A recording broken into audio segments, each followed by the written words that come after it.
Hiya everyone. I hope everybody's okay. I got an addition with me today. Got my husband on with me. So we're going to talk about something different than what I would usually talk about.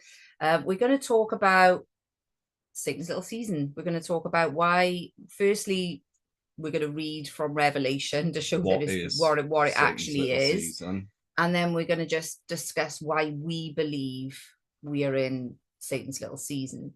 Yeah, and, So and sorry to interrupt, and it'll become a habit, and to touch on, at least in this video, just some of the pushback, the most common pushback yeah, it's that not, we it's face. actually not something that we can do in one video anyway.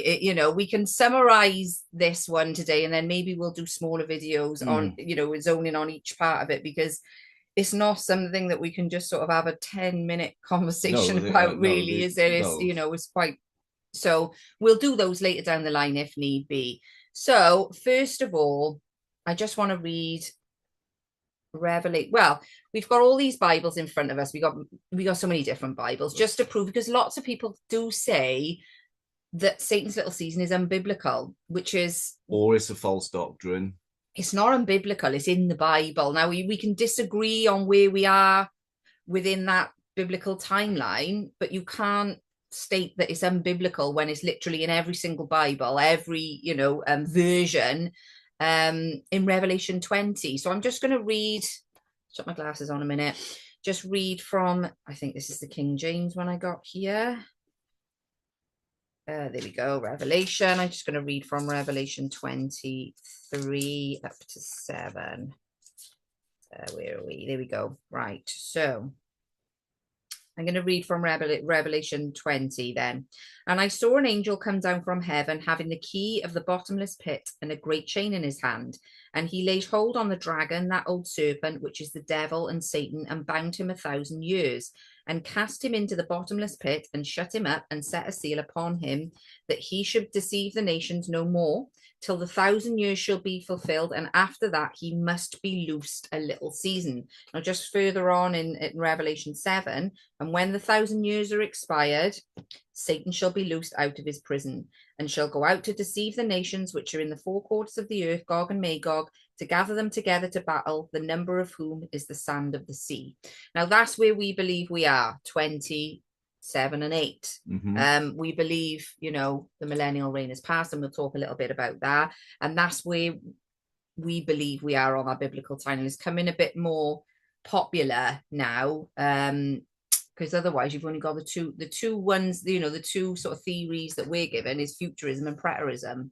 There isn't a third or fourth or Well, whatever there doesn't option, is seem to there? be, and preterism's very much a minority. Yeah, and obviously preterists believe that the whole thing has been fulfilled and we're in a new heaven and a new earth. I don't believe No, that me neither, whatsoever, because because we're living in hell. well, We're living in a really corrupt, evil time. So this is why we believe we're in the and middle yeah, of Satan being loosed and deceiving the and nations. according to the Bible, in that new heaven and new earth, there would be no more tears and no more death, and so on. And And we know clearly, that's those not the things are case. there. So I'm going to steal the show just for a minute. Yeah, So you've read Revelation Revelation. 20, so we know what Satan's little season is. I'm going back to doctrine just to answer the people who say that it's not sound doctrine, um, or it's a false doctrine, technically the same thing, or not biblical. So I took the liberty of printing off a couple of definitions of doctrine. So, sound doctrine is teaching that establishes on the truth of the word of God. This is what Jesus, the apostles, and the prophets taught. Sound doctrine refers to teaching that aligns strictly with the true, uncorrupted message of the Bible, specifically centered on the gospel of Jesus. So it's in the Bible. It's there is no debate on the meaning of No. that. It is what it is. And just to be pedantic and prove a point, so Catherine read from her King James version. Same thing in that one. Same thing in the NIV. Same thing in that one. It's in my King James version. It's in the Ethiopian Bible. It's in the Geneva 1560 Bible. It's in the New King James Version. It's in the Gideon's version. It's in the Moffat version. It's in the Amplified version. There is no doubt whatsoever that Satan's little season is biblical and it's sound doctrine. And I would just like to add as well, because it's biblical and because it's sound doctrine, somebody either has, is, or will be living through Satan's little season. Yeah, that's a fact. And that's a fact because it's biblical and it's sound doctrine according to the definition. And that's the thing, doctrine. like I say, we can disagree, and we do, we know we're in the minority with this. We can disagree on where we believe we are on our biblical timeline, but somebody will have to live through that. And we believe for many, many different reasons that is us. That it is in fact us. And just to take that a little bit further, assuming we're wrong, and it will be somebody 1,000 or so years in the future after the coming millennium reign, those people, I assume, would also, while they're living in Satan's little season, they would also have been deceived and will be denying that they're living in Satan's little season. That's the point. How can Satan deceive us if the evidence is out there that Jesus's millennium reign occurred and so on and so he forth? Wouldn't be able to deceive us, us. Would leave the Bible wrong. Whether it's not wrong. A past, present, or future event, the people who are living in that time will be deceived that they are living in that time. It specifically says it's sound doctrine. Yeah. There is no interpretation of it. It is what it is. And we do get, a lot of pushback. We're used to that anyway, regardless of anything else. So it doesn't bother me, it's like water off a duck's back. I'm all for finding the truth, wherever it takes me, wherever, how many times I have to change my mind, and however many times I have to hold up my hands and say that I was wrong. But that's just, there's a lot of people who sort of stick their feet in, and they, and I get it. I do get it. You can come your whole life thinking something, and then something else completely throws it out, and it's like very difficult. Well, it's cognitive dissonance to an extent, and I just want to say as well, from most people, I believe, and I don't know this is a fact, but I'm just going to say from my own surroundings and whatever, I would say most people have that futurist doctrine as opposed to preterism. I like I say, I don't know. No, preterism's a minority. Yeah, I think so as well. And obviously they believe in that, we're living in a new heaven and a new earth, and we're definitely not there at that point. But futurism is actually relatively new. It's only a couple of 100 years old. John Darby was the first one. Yeah, John Darby pretty much, I can't say he popularized it because he didn't do much. It was when Schofield latched onto John Darby's work and really popularized it. And Schofield fact check, you can check this for all you want. He was a convicted felon. He was a fraudster, a con man. Even on the front, in the front of the Schofield Bible, he has his name printed DD, Doctor of Divinity. That in itself is fraud. He wasn't a doctor of anything, and most certainly wasn't a doctor of divinity. He had no biblical training, theological training, nothing. There is some debate on the internet onto how that Bible was funded. I'm not going to go into that now. You can't prove it either way, but there are some odd facts. The Oxford Printing Press, up until that time, were renowned for publishing scholarly works, if that's a real word. He was by no means a scholar, and so on and so forth. Anyway, that changed everything. Sort of popularized it, though, didn't it? You have the Schofield Bible. We're talking 200 years-ish, this futurist view has taken hold of the church. And it really has taken a massive... And ironically, when it comes to the definition of sound doctrine, futurism doesn't appear in any of these Bibles. No, there's a lot of mental gymnastics and word salad having to go on to make it fit, of course, but which isn't sound doctrine, in my opinion. The fact that you can argue it either way isn't sound doctrine. Whereas Satan's little season, the only argument really is the time that is Yeah. taking place. And I believed even before I found my faith that we'd been completely lied to historically anyway. Mhm. And I also believed that they'd lied about the timeline. I didn't even know that there was a biblical time. Let's say this was before. This is when I was just a conspiracy theorist. I knew they were lying about, you know, the timeline and history. So it kind of made sense when this came to, you know, because if they're saying Satan was loose to deceive the nations, what would be the first thing he would do?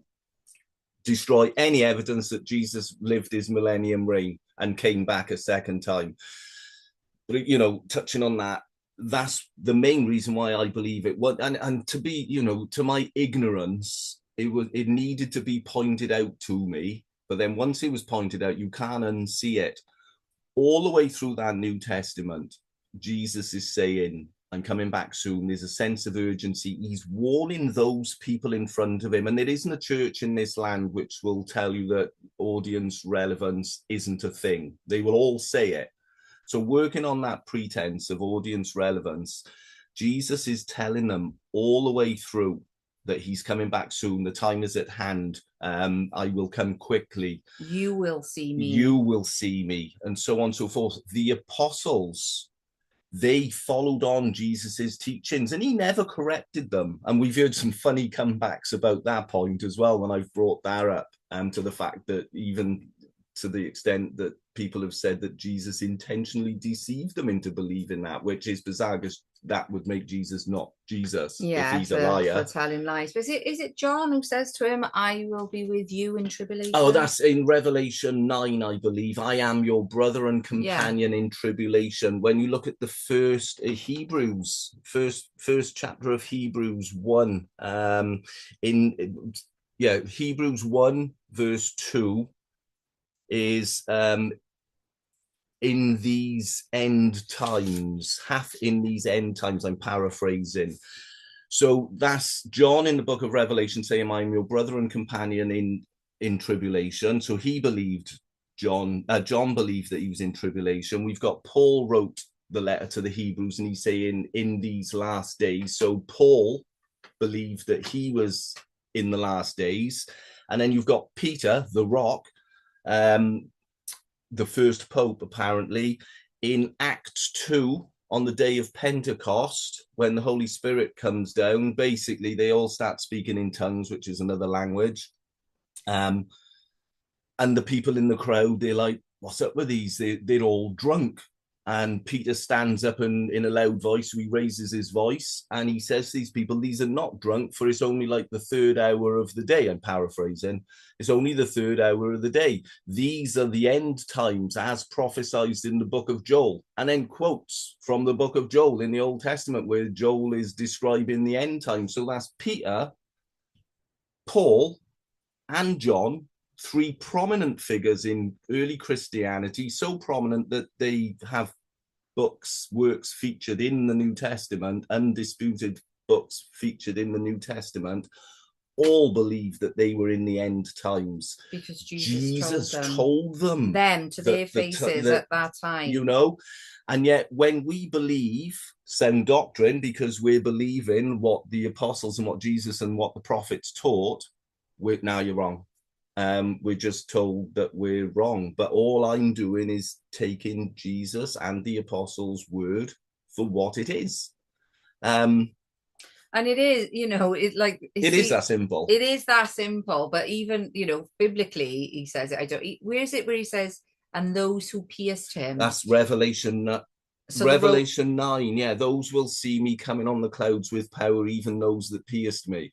Yeah. So the Romans who nailed him to the cross. Yeah, exactly. And this generation. So in the footnotes of the Geneva Bible, which King James outlawed and then took the footnotes away, actually says this happened within 50 years. 50 because years. A biblical generation is 40, 50 years. Yeah. And they keep moving the goalposts of that, obviously, because, you know, to make it fit the futurist view, and because, you know, they were still waiting for Jesus to come back at his second coming. They have to move the goalposts all the time. You know, I don't know how many books were written about 1988 being the the time when Jesus came back, because they established the Rothschilds established the modern state of Israel in 1948 through the Balfour Declaration. Wow. So 40 years from then would be 1988. Then they changed the goalposts again and again and again and again, and it goes on. So now a generation, accordingly, they're saying is like 120 years. They just now, keep moving that goalpost all the time. When really, if we're just looking at how it was read, and if you're reading it as it was read, you know, as if he was speaking to them, it makes so much sense. There is no, you know, they say God isn't a God of confusion, and I believe that God isn't a God of isn't a God of confusion.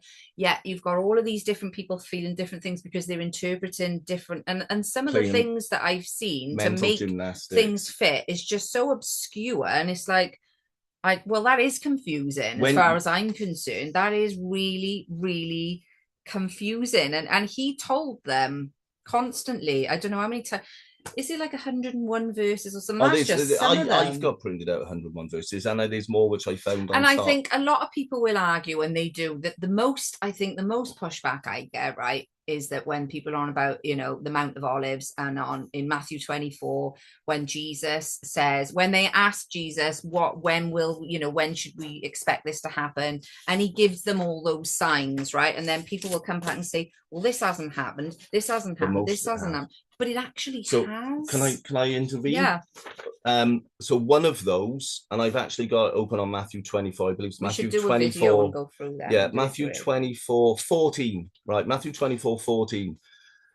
And so basically the apostles, it's Mark and Luke. In Mark and Luke, it actually names the apostles who ask him the question. So he says there won't be one stone of this temple upon another stone which won't be thrown down. Basically, he's talking about prophesying the destruction of the temple and the city of Jerusalem.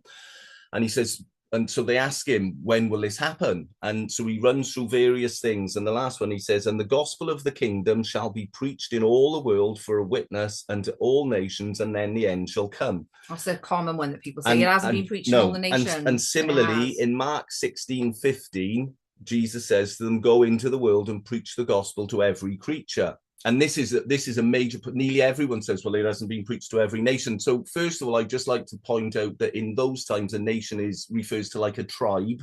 It's not like America or something in what we would see a nation today. They would, you know, a nation was a tribe or something. Anyway, so biblically, was the gospel preached to every nation and every creature? So Colossians 1:23. If ye continue in the faith grounded and settled, and be not moved away from the hope of the gospel, which ye have heard, and which was preached to every creature which is under heaven. So that's that one. Colossians 1:5-6, for the hope which is laid upon you in heaven, wherefore ye have heard the word of the truth of the gospel, which is come unto you, as it is in all the world. Romans 16:25-26. I'll just read the 26 bit. But now is made manifest, and by the scriptures of the prophets, according to the commandments of the everlasting God, made known to all nations for the obedience of faith. And Timothy, do you know what? There's Romans 10:18. I go back to Acts 21, where they spoke to everyone in their own language. 1 Timothy 3:16, Revelation 14:16. There are many biblical references to the gospel being preached to every nation and to every creature. And according to Jesus, these are read words in the Bible, and the gospel of the kingdom shall be preached in all the world for a witness unto all nations, and then the end shall come. Well, this happened 2,000 odd years ago. And a lot of people also say as well about the transfiguration. That was the transfiguration, but it couldn't have been, because there was no judgment. And he didn't come down with angels. No. So when Jesus returns, according to the book of Revelation, I believe, there will be judgment, and he will return with his angels. Whereas in the transfiguration, it was Enoch and Elijah, was it? Who he was with, or Enoch and Moses. So there was no angels and there was no judgment during the transfiguration. That's a moot argument. But it's another one that people throw in. And you know, you can go deep just on the scripture, you know. So in the book of Revelation, I'll skip back. So Daniel, this is just a summary today, right? Like I say, if we we'll see how this one goes, because we're just winging it. See You how know much what I hate we mean? get. We just see, and then we'll go deeply into each part of it, because like it's not something that we can just say in 10 minutes. It's just not, So in Daniel's 70-week prophecy, this is a big one as well. Yeah, he is told to seal up this prophecy because it's for future generation. Basically, it's not for now, and I believe it's for 400 years. It started. So basically, Daniel's prophecy started in like 400 years, right? But he was told, because it wasn't for that time, he was told to seal it up, right? And yet, in the book of Revelation, basically, hang on, I'm just trying to find now. He is told to not to seal up because the time is now. Because the time is now. So how does that refer to truth? Here we go. And he saith unto me, this is Revelation 22:10, is right at the end of the Bible. And he saith unto me, seal not the sayings of the prophecy of this book, for the time is at hand. At hand means at hand. I mean, there is no definition where at hand is 2,000 years in the future and counting. And if that was the case, why did he feel the need to have to seal up Daniel's prophecy when it was only for 400 years in the future? It's like, and Daniel's prophecy went absolutely perfectly up until week 69. According to the futurist view, it stops midway through week 69, and we're still waiting for that. And we're still there, which doesn't make any sense at all. It makes a mockery. It makes sense when you're not looking at it a futurist view and that it's already happened, but it doesn't make any sense from a futurist point of view. And just, talking about some of these things and whatever, and like I say, we're a bit back and forth, you there and everywhere, because we're just winging it and whatever, and there's so much to go into. Lots. But, and where we believe, or I believe, Satan has been loosed for, maybe we should actually mention about the millennial reign, right? That's another one. The other one is we haven't had the millennial reign. So how can we be in Satan's little season because Jesus hasn't come back and we haven't had that millennial reign? I believe, and this is something I believed, and I didn't know it was anything to do with the millennial reign. This was before I found my faith and I found Jesus, when I was looking into the history being a lie and looking into, all of these incredible buildings, you can call it the Tartaria Empire, right? And that's not sole belief on, that's not sole proof on its own. That is, it's another part of the jigsaw. All these incredible, all this incredible architecture that came up during the time, we're told, the Dark Ages, where nothing happened. We had a stance. There's very sort of vague information about that period of time. But yeah, all of these buildings are still, and a lot of them have been demolished. If you look into the World Fairs, orphan trains. Yeah, look into the World Fairs and have a look at those. We'll be going too far off otherwise, right? But if you look into the World Fairs and have a look at, like, even Crystal Palace in London, for example, right? That building. I read a book on not just that building, but a book on the architecture that was built in that time. And it was, from what they tell us, horse and cart, and they had hand tools. And some of these buildings are incredible. We can't even do that now with all the stuff that we've got, never mind back then. But even that, you've got the Dark Ages, they say was 1,000 years, right? Which is, a coincidence. The Byzantine Empire. The Byzantine Empire, 1,000 years, which is a coincidence. And the pictures that are from that empire are pictures of Jesus and his apostles with halos. They've all got we've all seen them. We've all of this sort of, there's a lot, and like I say, that I'm jumping back and forth, but there's a lot of evidence to show, there's things that stick together with other things. The first proof is obviously in the Bible, biblical, and then we're looking at secondary evidence after that, and not looking at evidence made up and then trying to fit it into the Bible and having to move everything in the Bible to make it fit. No, we're doing biblical first, then evidence after. Yeah. So when you look into, again, going back to the signs, there'll be wars and rumors of wars, and nations will rise against nation, and blah, blah, blah, blah.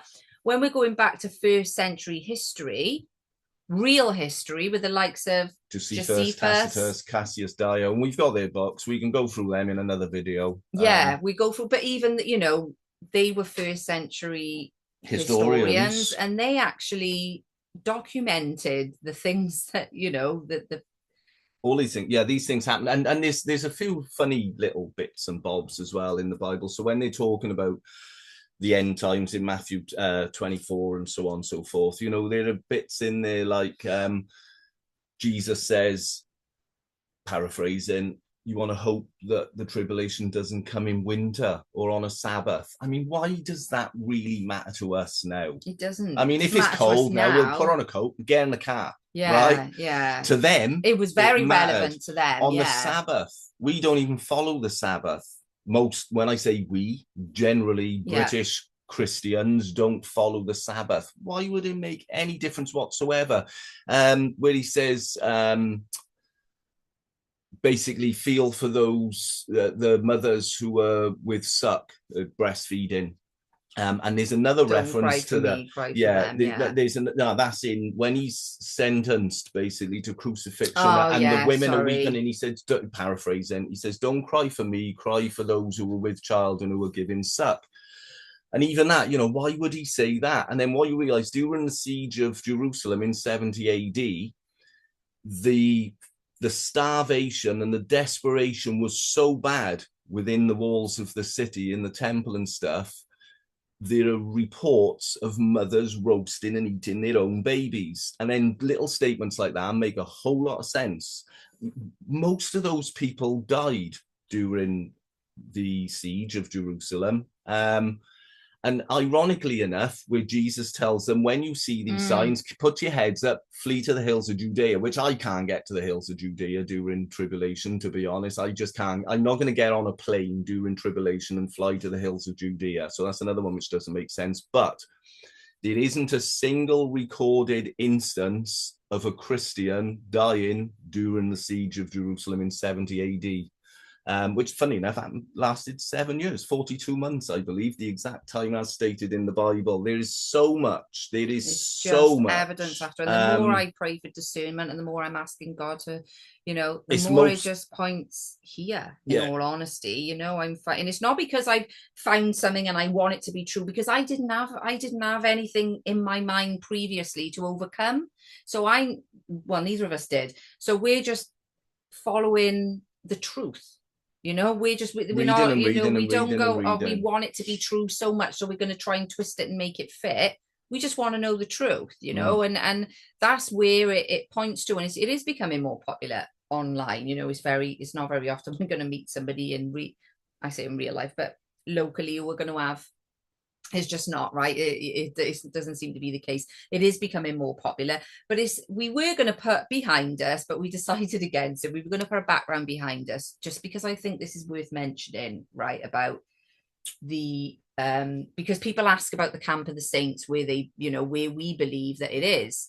Now, as you know, myself and Darren are obviously, we have been for a long time, again, before we found our faith a long time ago, we became flat earthers, right? So we don't believe that we're on a spinning ball hurling through space at 1,000 miles an hour at the equator, right? And without going into that, there's plenty of evidence to show that. Even in the Bible, you know, is the earth is immovable, is stationary, it's in a firmament, right? It's nothing. In fact, the heliocentric model was only made popular a couple of 100 years ago, in line with Darwin's evolution, which completely goes against God's creation, right? So I believe when you believe in biblical cosmology, they call it now, I quite like that word instead of flat earth, right? I don't know if it's flat. We are, but it's not a ball. It's not a ball, right? That changes where real true north is. Now, ironically enough, when I believe Satan was loosed out of his season, there's many ways to point that it was 1776. You know, we can talk about that another time and whatever. But that was the rise of the Freemasons, you know, the start of the Illuminati, all the secret societies and whatever came up or whatever. So ironically enough, that's when sort of the word was changed. And I don't mean the word that the inspired word of God. What I mean is the Bibles and everything were manipulated, and, you know, these sorts of, this is when all the world fairs and everything started to happen. So they would everything was being destroyed evidence wise.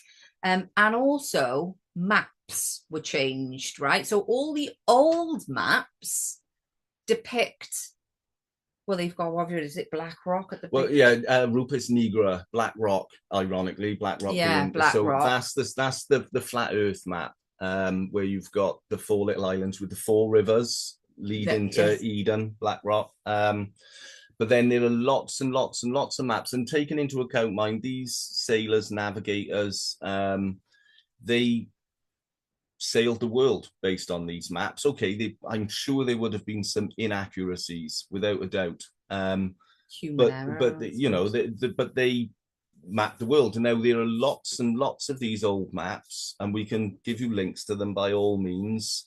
Where up north you've got Terra di Eso, which is the land of Jesus, and Murder Eso, which is the sea of Jesus. And just on that note, and it says, so it's somewhere in the Bible, I'm not going to pretend I know where it is, to make the pilgrimage north, or he'll stop the rain. And then when you look at the Middle East, they clearly really didn't dry. make the pilgrimage north, did they? Because it hadn't been rain there for a while. It's desert. And funnily enough, The land of milk yeah, and honey. it was the land of milk and honey. It's barren But now. it's barren, yeah, it's desert. And, you know, even in the book of Revelation, where he'll turn a third of the lands, he'll scorch a third of the lands, turn it to desert. Google how much of the earth is desert. It is a third. But funnily enough, so there was the Strait of Anya. So you've got the Bering Strait up north, and on the old maps, it was the Strait of Anya on the other side of Terra di Eso, land of Jesus.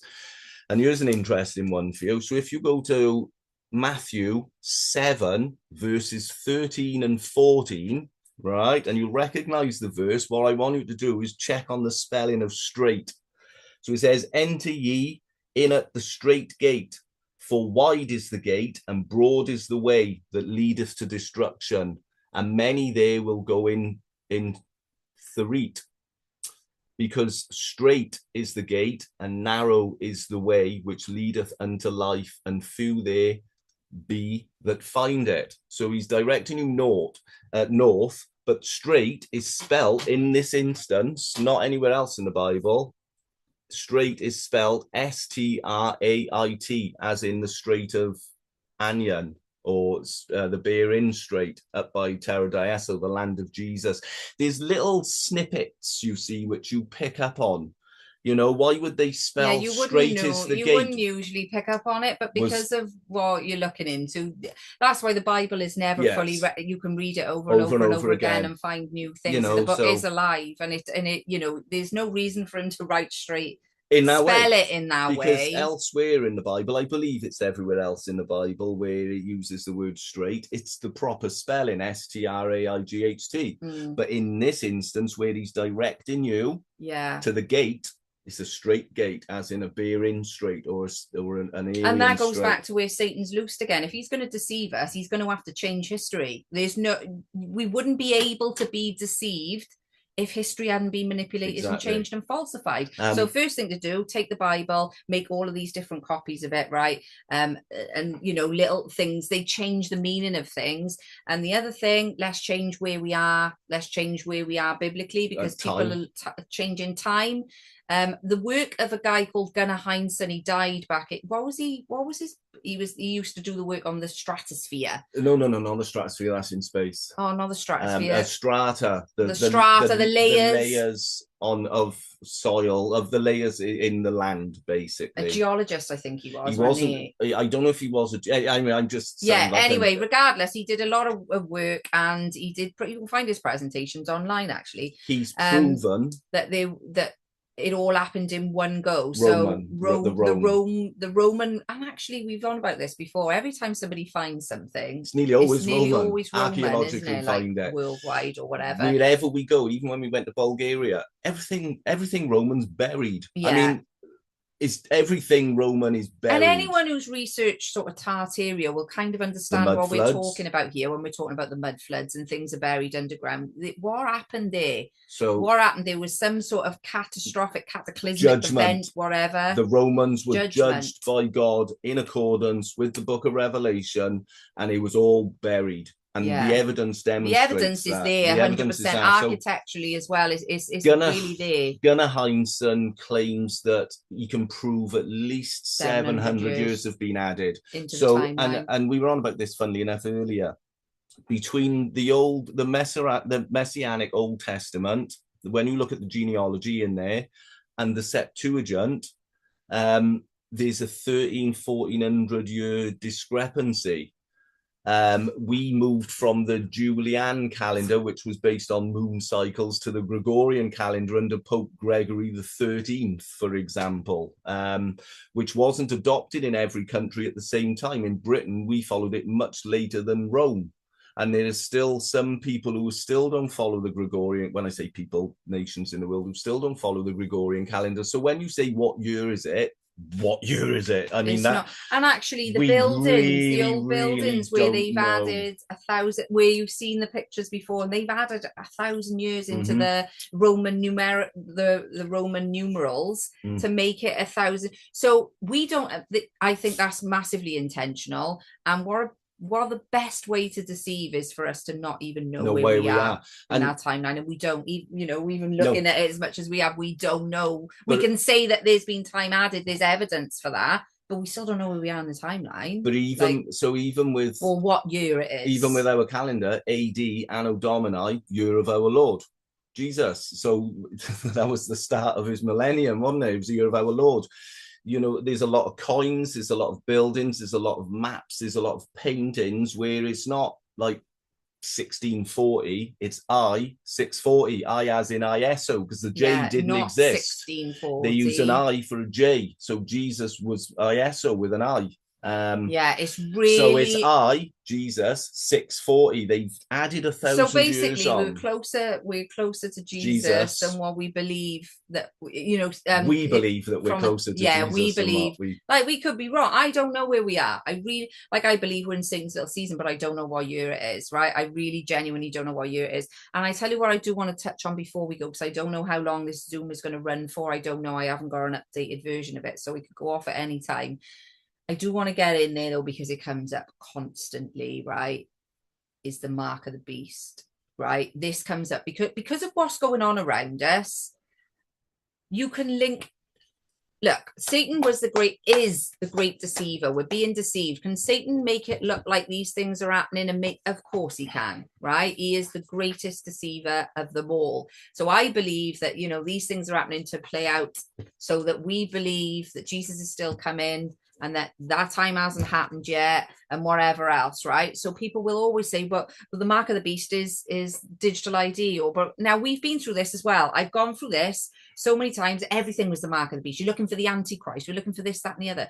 But again, when you look back at history, there are certain things that happened back then where you can say Nero was a massive example of that. Personally, I think, and funnily enough, the beast system, I believe, was Rome. The people of the Geneva Bible and many old church historians and church scholars and so on and so forth, Nero is the most popular points to him person as being the Antichrist and the mark of the beast at his time. There's various theories. I mean, you needed to have incense in your hand, which was worshipping their pagan gods before you could enter the markets and buy and sell. So you were prevented from buying and selling. You couldn't do it without his coins either, though, could you? No, and funnily enough, so throughout the Bible as well, God places his mark on people's heads. You never hear anyone arguing that should be an actual physical mark, God's mark on the head. But when it comes to the book of Revelation, the mark of the beast, everyone's like, it's got to be physical. Why would they differ? Why would they differ? Why is God's mark everywhere else just a symbolic, metaphorical mark? And yet when it's the mark of the beast, it has to be physical, a chip or something. Biblically, how long did he run? Because even the amount of time that he was in power, everything matches up biblically to Nero. His name is the mark of the beast, 666. And so in gematria, in Hebrew is 616. In Hebrew is 666. Oh, that's right. Sorry. And his name in Hebrew translates as 666. But they found, it might be the Dead Sea Scrolls. They found an ancient manuscript. Where that passage says 616, so the mark of the beast, and that number is the number of a man, and that number is 616. And ironically, I think it's in Latin. It might be the other way around, Hebrew and Latin. But in the other language, Caesar Nero translates at 616. He is the only person in history whose name can be 666 or 616, depending on which language you look at it. Yeah, and you know, we've just scratched the surface on this. There's plenty of, I mean, he persecuted Christians like no other, like, without you know, a doubt. I mean, that's evil what he did. That's where Roman candle comes from. He doused them in oil and lit the streets with them. Yeah, put them inside rotten trees and sawed them in half. Fed them to lions for fun, for sport, just to see. You know, he was one evil man. Yeah. You know, he killed himself and then apparently came back to life, and so on. So there's so much about Nero. I mean, that could be a whole couple of hour video, to be honest. Yeah, and biblically it does add up. But you know, like we could talk about this forever and ever. But there are so many things, you know, when I think it's going to go.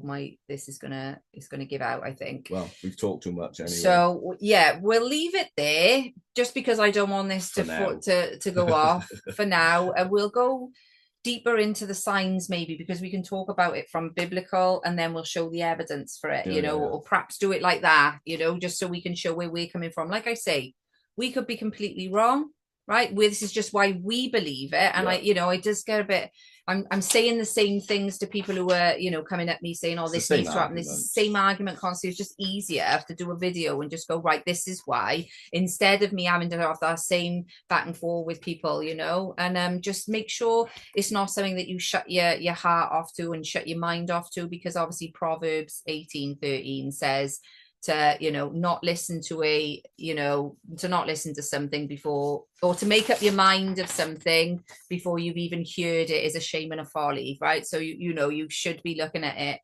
thoroughly before you make a decision not to believe it for whatever reason. So and Jesus also says in Matthew 15:9 and Mark 7:7, but in vain they do worship me, teaching for doctrines the commandments of men. So I'm literally taking Jesus's word for what it means and not chucking in a bit of word salad and some mental gymnastics and saying, oh, he didn't mean that. He meant something else. I don't believe Jesus, because I believe that's actually confusing for an unbeliever as well. You know, I found that actually Satan's little season is bringing far more people to Christ than what people believe, because especially if you're a conspiracy theorist, because you know the history is a lie, you know, you've done all this other research, and now, like very much like with us, it makes sense. Whereas if you try the other stuff with them, you know, from a futurist lens, it kind of puts them off. So anyway, guys, we're going to leave it there. We'll do another one maybe next week or something, and we'll go into a bit more detail. But anyway, that's enough from us now. I know we've just babbled on for I don't know how long. But anyway, thank you for listening, guys. God bless, and we'll speak to you soon. Bye.